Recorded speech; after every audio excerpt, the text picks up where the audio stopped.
উল্টো রথে মায়াপুরে আসলেন মিমি চক্রবর্তী। ইসকন সনাতন ধর্মকে আরো বেশি প্রসারিত করছে বললেন সাংসদ জগন্নাথ সরকার। গত 7 জুলাই দেশজুড়ে মহাসমারোহে পালিত হয়েছিল রথযাত্রা উৎসব 2024, কিন্তু এবছর পুনঃ রথযাত্রা বা উল্টো রথযাত্রা উৎসব সোমবার ও মঙ্গলবার দুদিন ধরে অনুষ্ঠিত হবে।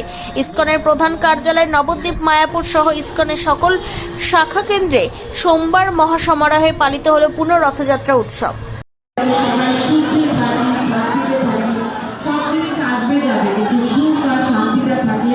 জীবনটা খুব ভালোভাবে কেটে যায়।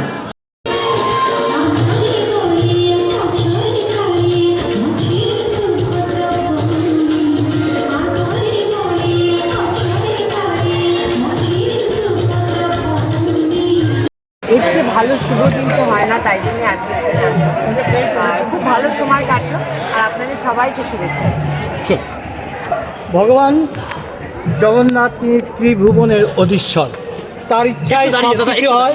তাই রথযাত্রা সবই উপলক্ষ, ভক্তরা তারা এই উন্মাদনায়